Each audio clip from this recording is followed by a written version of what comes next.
Tuesday mini vlog பார்க்கலாமா? Tuesday அன்னைக்கு எப்பயும் போல் நாங்கள் கடைக்கு போயிட்டு கடையெல்லாம் எடுத்து வச்சுட்டு நாங்கள் நின்றுட்டு இருந்தோம். அந்த டைமில் தான் அம்மனை அலங்காரம் பண்ணி எடுத்துகிட்டு போயிட்டு இருந்தாங்க. டக்குன்னு வீடியோ எடுக்கணும்னு தோணுச்சு, நானும் வீடியோ எடுத்துட்டேன். அதுக்கப்புறம் பார்த்திங்கன்னா இந்த ரோடு வழியாக தான் முளைப்பாரி போகும். கோயில் இருக்கிறது பார்த்திங்க அப்படின்னா மெயின் ரோட்டில். இந்த கோவில் ஆட்டம் தீச்சட்டி எடுக்கிறது எல்லாமே மெயின் ரோட்டோடு முடிஞ்சிடும். இந்த ரோடு வழியாக மட்டும்தான் முளைப்பாரி போகும். அதனால தான் டக்குன்னு வீடியோ எடுத்தேன்.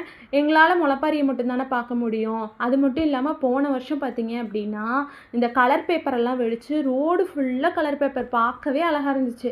இந்த தடவை அது மாதிரி பண்ணுவாங்கன்னு நினச்சேன். இந்த தடவை பட்டாசு மட்டும் தான் போட்டாங்க, கலர் பேப்பர் வெடிக்கலை.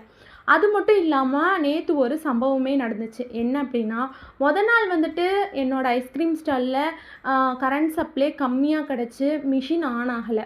நேற்று பார்த்திங்கன்னா கனெக்ஷன்லாம் கரெக்டாக தான் இருந்துச்சு, கரண்ட் சப்ளை கரெக்டாக இருந்துச்சு. ஆனால் மிஷின் ஆனில் இருக்குது, முன்னாடி ஃப்ரீஸ் ஆகலை. என்னென்னமோ பண்ணி பார்த்தோம், கனெக்ஷனை மாற்றி மாற்றி கொடுத்து பார்த்தோம், மிஷின் வந்து ஃப்ரீஸே ஆகலை. ஆனால் மிஷின் ஆனில் தான் இருக்குது. அப்புறம் பார்த்திங்கன்னா ஃபேன் வந்து பின்னாடி சுற்றலை. அப்போவே தெரிஞ்சிருச்சு மிஷின் வந்து ரிப்பேர் ஆயிடுச்சு அப்படின்னு. கஸ்டமரும் வந்துக்கிட்டே இருக்காங்க. 3 மணி நேரம் 8 மணி வரைக்கும் எல்லாருக்கிட்டேயும் மிஷின் ரிப்பேர்னே சொல்லிகிட்டு இருக்கேன். ஒரு 8 மணி ஆக்கில் என் ஹஸ்பண்ட் வந்துட்டு இந்த டார்ச் லைட் வச்சு பின்னாடி வந்து செக் பண்ணுறாரு. இந்த தூரி விளையாட வர பசங்க எல்லாமே பேப்பரை கிழிச்சு மேலே போய் உட்காந்து தூக்கி போடுறாங்க. அப்படி போடும்போது அது காற்றுல பறக்கும். அது பார்க்கறதுக்கு அவங்களுக்கு ஒரு சந்தோஷம். ஆனால் அந்த சின்ன பேப்பர் துண்டு உள்ளே போய் சிக்கிச்சு. ஒரு 2-3 பேப்பர் இருக்கும், உள்ளே போய் சிக்கிக்கிச்சு. அதனால தான் மிஷின் வந்துட்டு ரன் ஆகலை. அந்த பேப்பரை வெளியே எடுத்ததுக்கப்புறம் தான் மிஷின் ரன் ஆகுது. எப்படி 3 மணி நேரம் ஆயிடுச்சு. 3 மணி நேரம் வந்து சேல்ஸே இல்லாமல் உட்காந்துட்டு இருந்தோம். 3 மணி நேரம் கழித்து மிஷினை ஆன் பண்ணி ரன் பண்ணுறோம். கூட்டம் பார்த்திங்க அப்படின்னா ஓரளவுக்கு குறைஞ்சிருச்சு. இருந்த கூட்டத்தை மட்டும்தான் நான் வந்து கவர் பண்ணி நேற்று வந்து சேல்ஸ் பார்த்தேன். மிஷின் வந்துட்டு ரிப்பேர் ஆயிடுச்சு அப்படிங்கிற டென்ஷனில் இருக்கும்போது ஒரு கேங் வந்துச்சு.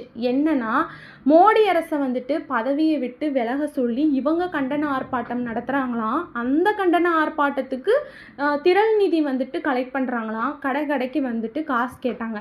அப்போ அந்த மாதிரி என்கிட்ட வந்து கேட்டாங்க.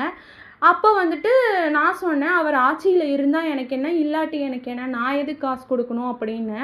அவங்க சொன்னாங்க, வேலை வாய்ப்பு இல்லை, நாடே கஷ்டத்தில் இருக்குது, என்னென்னமோ சொல்கிறாங்க, நீங்கள் காசு கொடுங்க அப்படின்னாங்க. நான் ஒரே வார்த்தையில் சொல்லிட்டேன், நானே மிஷின் ஆன் ஆகலைன்ற கவலையிலையும் கடுப்புலையும் இருக்கேன், தயவு செஞ்சு போயிருங்க அப்படின்னு. அப்புறம் பார்த்தீங்கன்னா சிரிச்சுக்கிட்டே அவங்க பக்கத்து கடைக்கு போயிட்டாங்க. அதே மாதிரி சொல்கிறாங்க, இந்த மாதிரி காசு கொடுங்கன்னு. அந்த கடைக்காரங்க பார்த்தீங்க அப்படின்னா என்ன சொல்கிறாங்கன்னா, நீங்கள் வேணா எனக்கு கொடுங்க, என்கிட்ட தான் காசு இல்லை.